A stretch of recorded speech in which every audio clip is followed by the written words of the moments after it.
Hello, everyone. Happy Monday. We have now transitioned into my basement porch talks. Welcome. But also, as I was getting this set up, I noticed that Dolly Parton was going live, so I totally understand if you choose Dolly over over me tonight. Well, giving everybody a second, I'm wearing this awesome Blue Sky Technology Academy shirt that I was gifted by our Blue Sky Academy at Red Bank High School. And in case you missed my commissioners report at our meeting last month, they were recognized, oh gosh, I can't remember, the National Academy on institutes like they have at Red Bank High School. The Blue Tech Sky Academy is now a model academy, and they were recognized in Chicago and received an award for that. So really awesome. They're doing really great things to help prepare those students for that workforce, and that is something that is sponsored by Blue Cross Blue Shield of Tennessee. So pretty cool, awesome, just representing. Thank you guys for everything you do. Not a whole lot on the agenda, not as much as we had last time. We have a few agenda items, and in case you guys aren't familiar with those agenda items, we don't vote on. It's more just like, you know, for posterity, we let everybody know what's going on with that item. So the first agenda item is the first item on the work session agenda, and we'll just be discussing the 4th annual commissioners retreat. We started these back in 2022. So February 22 was the first one that we ever held, and we've had them every year since then, around the end of February, and so we're just going to be talking about formalizing that date.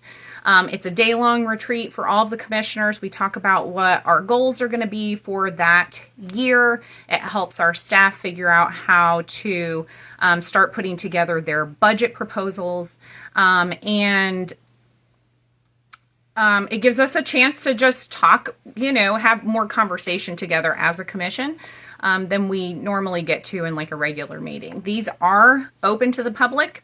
They're not recorded or live streamed or anything like that because it's not required. And honestly, who's going to sit down and watch an 8-hour live stream? But anyway, they are open to the public, so anyone is welcome to come in. And then MTAS helps, our MTAS consultant, Hannah Rogers, will be facilitating it.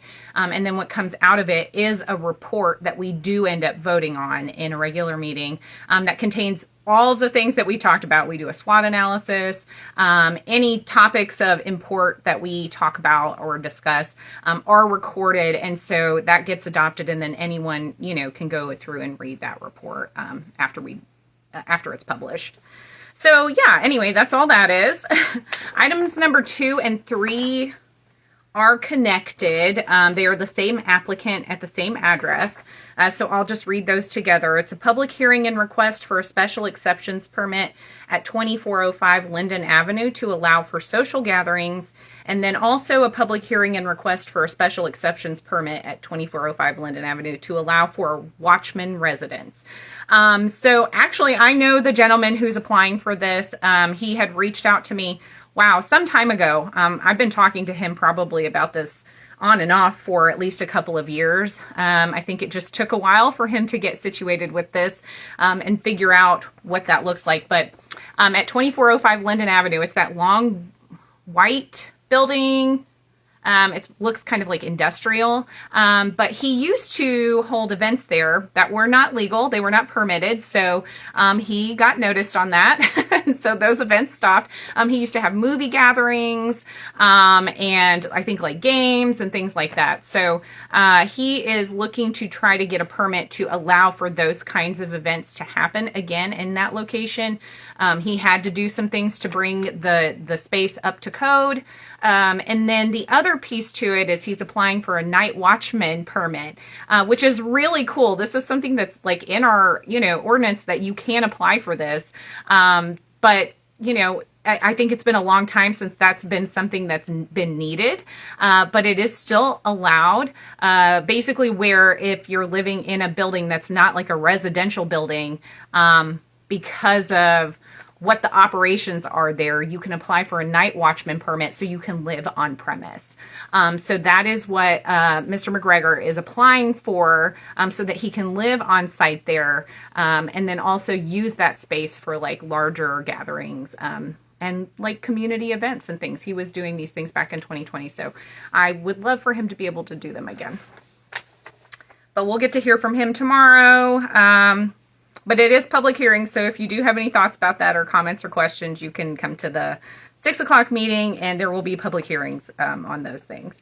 Item number 4, we have a public hearing and request for rezoning of 619 Lullwater Road from R1 Residential to RTZ Residential Townhouse 0 lot line. This already went before the Planning Commission, and it was recommended unanimously by the Planning Commission as well as our planning staff. This is currently a single family home that resides on this, or structure that's on this property. And that is going to remain. What they are wanting to do is rezone, the front part of it so that they can build 4 additional single family detached homes on the property, which is great. So, you know, thinking about like density, you know, that's really like incremental density, where instead of only getting property tax revenue from one property, from one structure on this property, we would be getting property tax revenue from 5 structures on this one same property. So that's great. And it also adds, you know, some additional housing options for folks to move into our community or, you know, go from renters to homeowners. So yeah, very excited to hear from the applicant on that one. That is an ordinance, by the way, which you guys know probably, for rezoning. So this is only the first reading, public hearing and reading, and then we'll have a second vote later at our next meeting. So item number 5 is purchase of traffic control devices from TAPCO for Morrison Springs school zone. So this is the school zone for the Red Bank Middle School and Red Bank High School. Way back when this school zone was first created, there was only one school there. Until 2013, there was only one school there. And so the school zone was only like a quarter mile long. And so there's signage there for the school zone in that quarter mile, or it's expanded now to a half mile. But the signage is so spread out that people aren't exactly sure where the school zone is. And we did, through MTAS, do a study there of that school zone and found that people were speeding significantly more in that school zone area than in other areas, because they didn't know it was a school zone. So what this funding is going to come from State Street Aid Fund, so not from the general fund. It's $24,784.45, and it's going to pay for 4 school zone traffic devices, traffic control devices. So to add throughout that stretch so that people can see the whole way where the school zone signage is so that they're staying safe in that space. That's really important around our children, and it's early in the morning. It's right when people are trying to leave to go to work too. So everybody's in a rush and, you know, maybe miss one sign. Well, now there's going to be 4 more signs. So there won't really be any excuses. So that's good for our kids and good for the drivers to make sure that they know where they need to be slowing down. Item number 6, accept the Cultural Connections grant of $2,000 with no match requirement. This was something we applied for through Arts Build, which is a local nonprofit, and we got it. So this is just accepting those funds, which are going to help us to continue to pay for art classes for our active older adults program at the community center. So very excited about that. And then we have an agenda item, number 7, appointments to the Planning Commission by Commissioner Dalton and Commissioner Holmes. So we, as you guys know, were elected, myself and Dr. Terry Holmes. And so we are going to be sworn in tomorrow and installed as new commissioners. And then we will appoint appoint planning commissioners or new planning commissioners, the 2 of us, as well as electing mayor and vice mayor for the next 2 years. Because this is something we do every 2 years after an election, is do that. So what we'll do is we'll send off Commissioner Phillips in style, and then Dr. Holmes and I will be sworn in, and then we'll have a temporary chair, which I think we always use our city attorney, Arnold Stoltz.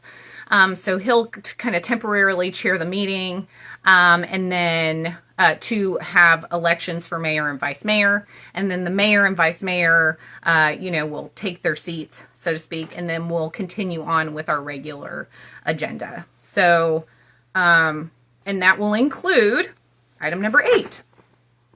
A beer board meeting for a permit for the Rotary Club to serve beer and alcohol at the Christmas Parade and Festival.